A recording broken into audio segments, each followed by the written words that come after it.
આપણે બધા ધ્યાનની મુદ્રામાં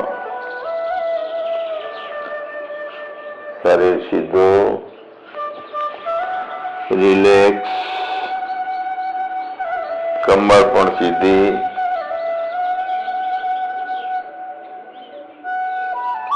કાન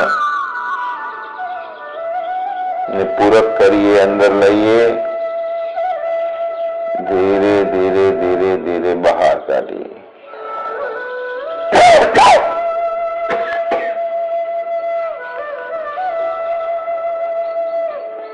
તન રિલેક્સ, મન પણ રિલેક્સ, પ્રાણ પણ રિલેક્સ, હળવો, સહજ.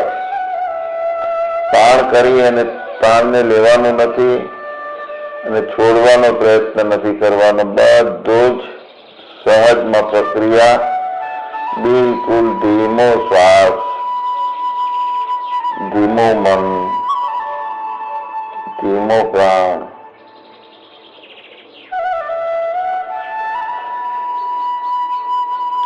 એક અડોલ શાંત ભાવમાં પ્રવેશ.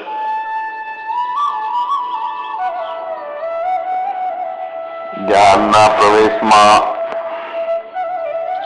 પણ સૂક્ષ્મ પ્રશ્નો, વિચારો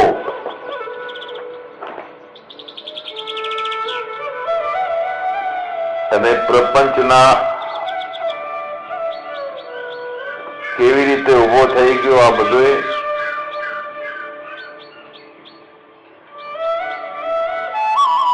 તે જે કઈ પ્રશ્નોનું નિવારણ થાય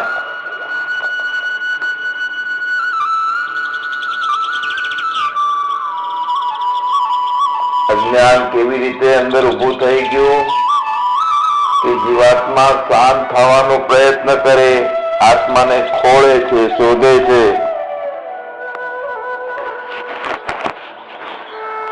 મહાન આ સમુદ્રમાં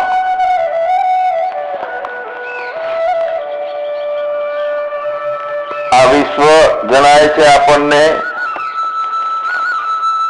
કેવળ કલ્પના માત્ર.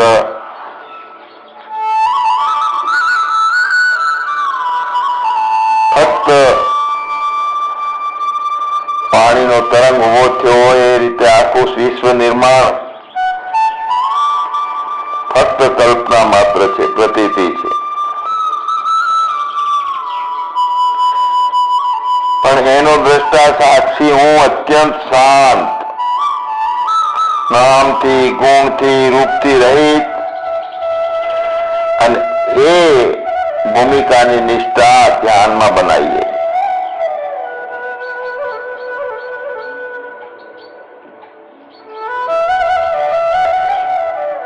એવી શાંત ભાવને, સહજતાને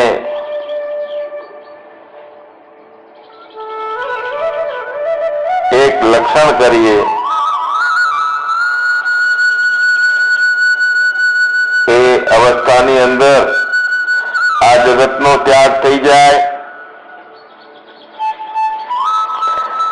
જગતને પકડવાની ભૂમિકા પણ બંધ થઈ જાય, અને હું પદ જે છે પ્રપંચથી ઉભો થયેલો હું એનો લય થઈ જાય, અહમ તત્વનો.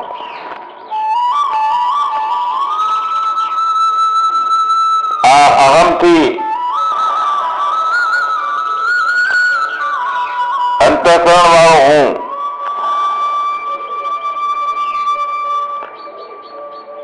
એ એક નથી, એ અનેક છે.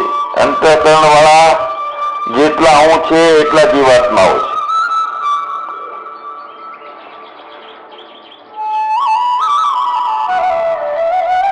કલ્પના માત્રથી આ હું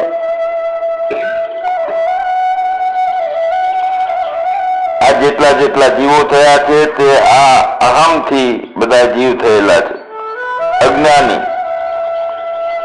પણ આ બધાય હુંમાં, બધાય પ્રપંચના જૂઠા હુંમાં, બધાય જીવાત્માઓમાં હું પરમાત્મા, એવું મારું અચલ અવિનાશી વ્યાપક સ્વરૂપ, શાંત સ્વરૂપ, અવિકારી સ્વરૂપ, એને મહેસૂસ કરીએ અને એને લક્ષ કરીએ. સાચા હુંને ખોલી અને જીવવા વાળો હું છે એને એમાં લય કરી દઈએ.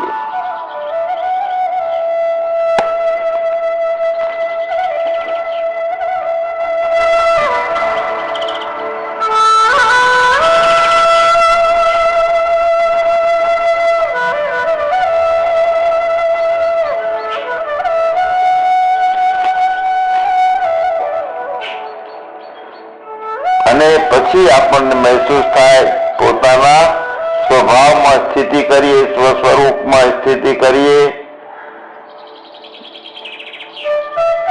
તો હું ફક્ત ને ફક્ત ચેતન છું, ચિત્ત સ્વરૂપ છે, બીજું કાંઈ જ નથી.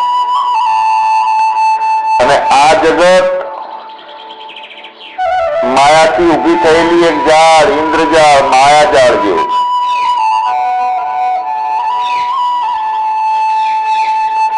પોતાના સ્વરૂપના અનુસંધાનથી પછી એવું લાગે છે કે મારે હવે ક્યાં મોક્ષ મેળવવાનો છે, મારે કશું ત્યાગવાનું નથી, મારે કઈ ગ્રહણ કરવાનું નથી, ફક્ત મારે મારામાં જાગીને રહેવાનું છે.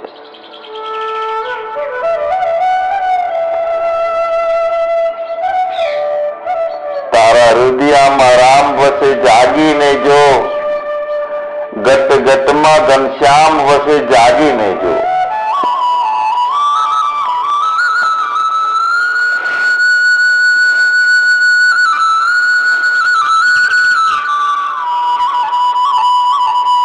એવું મારું આત્મ સ્વરૂપ કે જેમાંથી આ બધું કલ્પનાઓથી ઊભું થયું છે. बाकी सभी चॉपिंग बोर्ड से कंपैरिजन બધું ઊભું થયેલું કલ્પિત,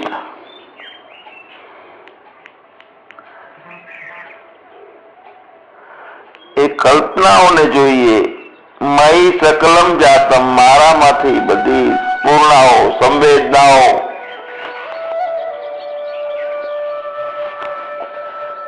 મયી સર્વ પ્રતિષ્ઠિત, મારામાં જ આખું જગત વિશ્વ કલ્પનાના રૂપમાં રમી રહેલું છે.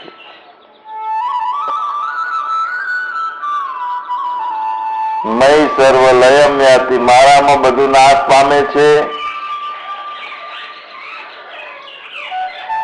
હું સાક્ષી છું. મારામાંથી ઉત્પન્ન થાય, મારામાંથી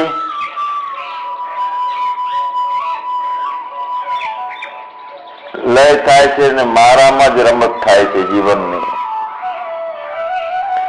અને હું ચેતન છું, જાગવા વાળો છું, જાગું છું, જાણું છું.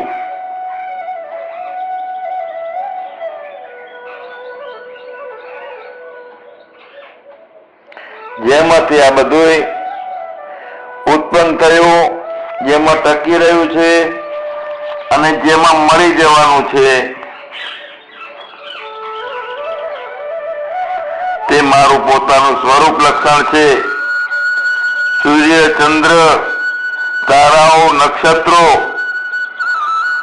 આંખ, કાન, ચામડી, જીભ, નાક, આ બધી જ્ઞાનેન્દ્રિયો, મન, બુદ્ધિ, વાણી અને એનાથી ઉભા થતા બધા જ ભાવો, એનું અધિષ્ઠાન હું છું. મારામાંથી બધું થઈ રહેલું છે.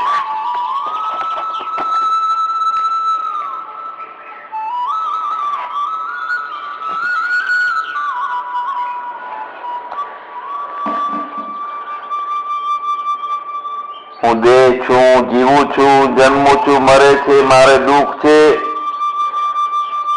આ બધી ઉપાધિઓ અજ્ઞાનવશ થઈને મેં મારા ઉપર લીધી અને હું પણ દેહ ધર્મી બની ગયો.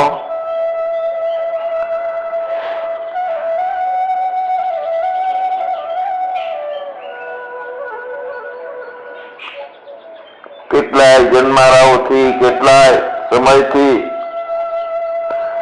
કેટલી ઈચ્છાઓ કરતો, કેટલાય દુઃખો સહન કરતો, રોતો,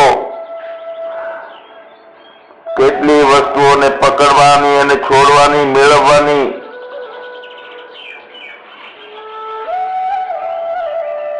ના મળે તો દુઃખી થતો, મળે તો આનંદમાં નાચતો. આ દેહ ધર્મ ધારણ કરી અને બધા જ બંધનો મેં મારામાં ઉભા કરેલા.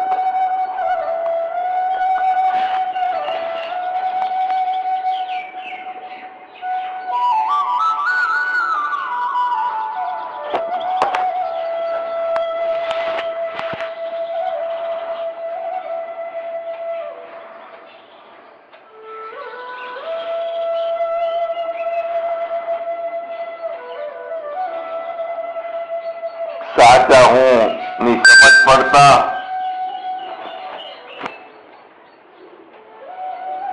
અજ્ઞાનનું ધ્યાન દ્વારા નિવારણ કરતા કરતા કરતા બધું સરખું લાગે છે. સમ્યક દ્રષ્ટિ કેળવાય છે.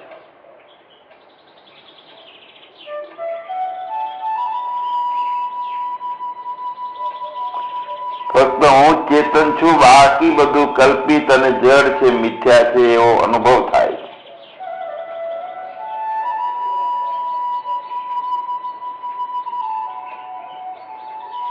હું સદાય મુક્ત જ છું.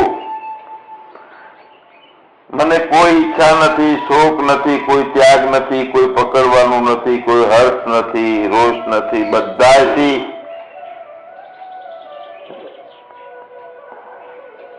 બધાથી રહિત અને બધાથી મુક્ત છું.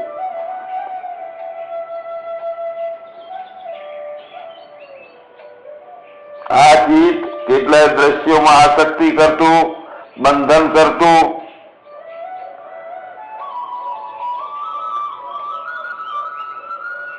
એ બંધન અને આસક્તિ માં દ્રષ્ટા પોતે ભેગો ફસાઈ ગયેલો અને એ જ દ્રષ્ટા હવે પોતાના સ્વરૂપમાં ધ્યાનથી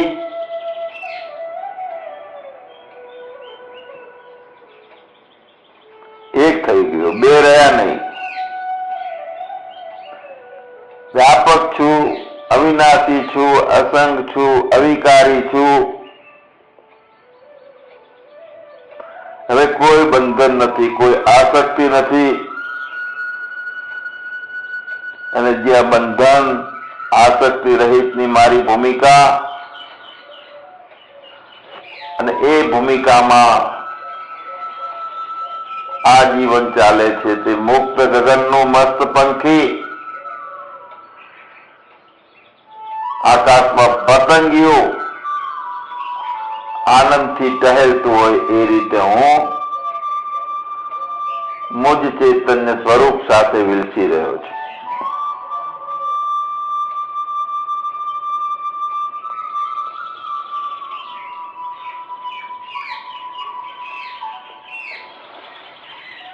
આ સમષ્ટિ અને વ્યક્તિ ભાવ, આ બંનેની એકતા, અભિન્નતા ત્યારે જ થાય છે કે જ્યાં હું ભાવનો, વ્યક્તિ ભાવનો, દેહ ભાવનો ત્યાગ થઈ જાય છે. બધું એક સરખું લાગે. સમત્વ યોગમ ઉચ્યતે.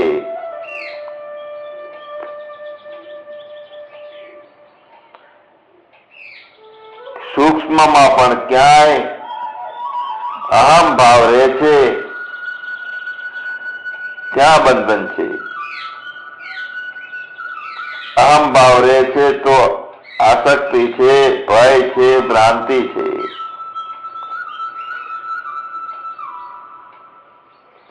મેં કર્યું, મેં ના કર્યું, મારું રહી ગયું, મારું ખોવાઈ ગયું,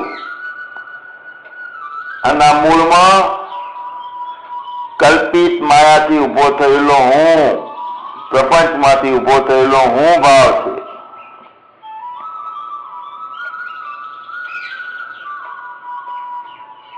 અને એ દ્વંદના ભાવોમાં સારું, નબળું, સુખી, દુખી, જોઈએ ના જોઈએ,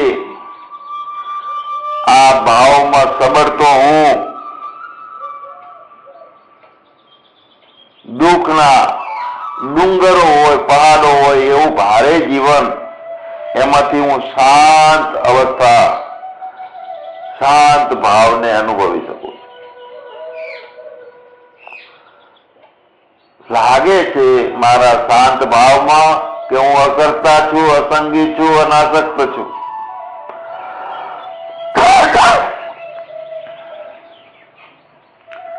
બહુ બધા શાસ્ત્રો વાંચ્યા, પ્રાર્થનાઓ કરી, યજ્ઞો કર્યા, તીર્થયાત્રાઓ કરી,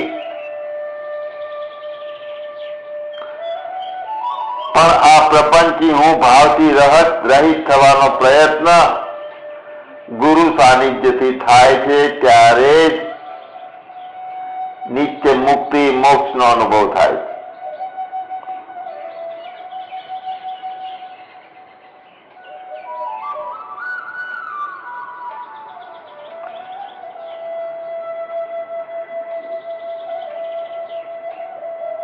અનંત હજારો જન્મારાઓનો અંધકાર જ્યારે જ્ઞાન સૂર્ય પ્રગટે છે ત્યારે બધા પ્રકારના અંધકારનો ત્યાગ થઈ જાય. એ રીતે મારા પોતાનામાં જાગવાથી બાકીના બધામાં વૈરાગ્ય, પૂર્ણ વિવેક બુદ્ધિ, અને તે સામર્થ્યવાળી વિવેકવાળી બુદ્ધિથી ત્યાગ પણ થઈ જાય છે. બધા દ્રશ્ય, બધી પ્રતીતિઓ, એમાં જે કંઈક કરવાના ભાવો ઉભા થતા હતા, આગ્રહો ઉભા થતા હતા, અલગ અલગ પ્રકારની ઈચ્છાઓ મેળવવાની થતી હતી,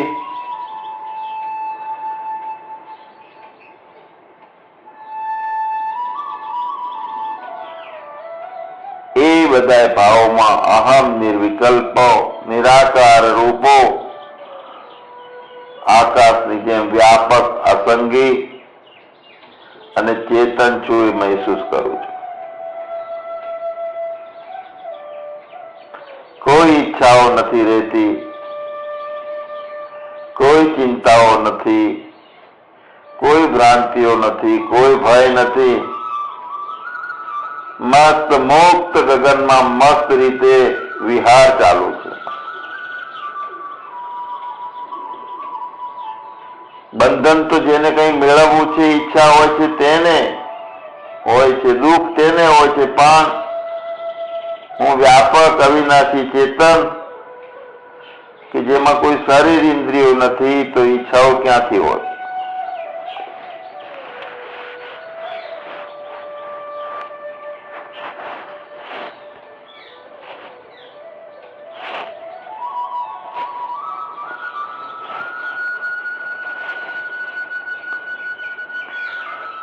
સદગુરુના સાનિધ્ય વગર લાખો પ્રયત્ન કરીએ એવું કોઈ ના નીકળી શકે કે જે બધામાંથી પ્રપંચમાંથી મુક્ત થઈ શકે. બહુ શક્તિની જરૂર પડે છે, બહુ કરુણાની જરૂર પડે છે, એકાગ્રતાની. મૂળમાંથી દેહ ભાવના સંસ્કારો, અવિદ્યાના પડદાઓ તોડવાના હોય છે.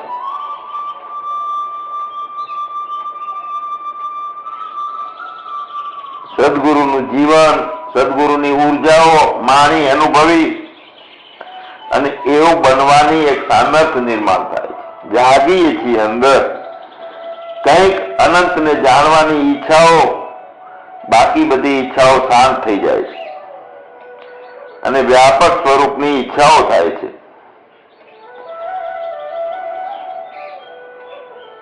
અને પછી ગુરુનું જીવન જોતા લાગે કે નથી કોઈ કર્તવ્ય, નથી કોઈ પ્રાપ્ત કરવાનું, નથી કોઈ જાણવાનું, નથી કોઈ વ્યક્ત કરવાનું. કાંઈ સદગુરુમાં નથી તો આપણામાં કેમ રાખવું આપણે?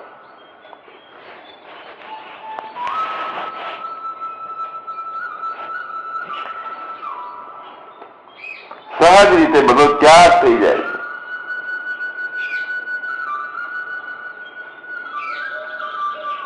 દેહનો ભાવ હોય છે ત્યાં સુધી એક અવસ્થા દેહની, જાગ્રતની, સ્વપ્નની, સુષુપ્તિની બની રહે છે પોતાનામાં. એમાં શરદી, ગરમી, સુખ, દુઃખ, આ દુઃખો બધા દેહના ભાવમાં હોય છે. પણ જ્ઞાની માટે એ કાંઈ રહેતું નથી. નથી દેશ, નથી કાળ, નથી વસ્તુ, નથી ઇન્દ્રિયો, નથી ઈચ્છા. વ્યાપક ભાવ અને બાકી બધું ગુણાહાર ગુણેશુ વર્તન. તે અંતઃકરણમાં શરીરનું કામ શરીર કરે, મનનું કામ મન કરે. પણ જ્ઞાની એક વાતને સમજે છે કે ના કુછ હે ના કુછ હુआ ના હોવનહાર, મેરે अपने सिवा कुछ नहीं.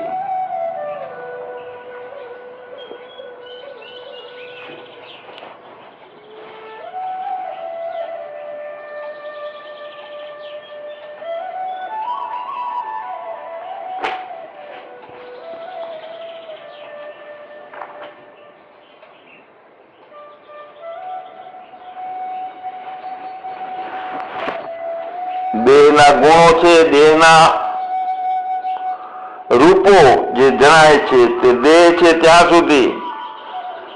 મનના ભાવો છે, સારું નબળું કલ્પાય છે તે મન અને દેહ છે ત્યાં સુધી. દેહની રચના, મન બુદ્ધિ અહંકારની રચના તે મારામાં નથી.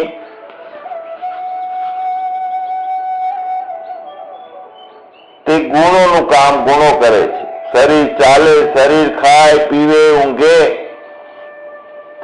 હું ફક્ત સાક્ષી, દ્રષ્ટા, વ્યાપક, અવિનાશી છું.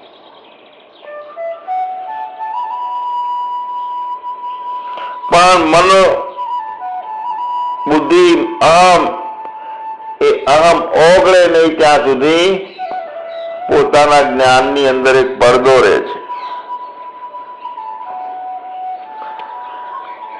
હું વ્યાપક રૂપે છું અને બધામાં હું છું, બધું મારામાં છે. આવો અનુભવ ગુરુ સાનિધ્યથી અને યથાર્થ ધ્યાનની ભૂમિકાથી થાય છે.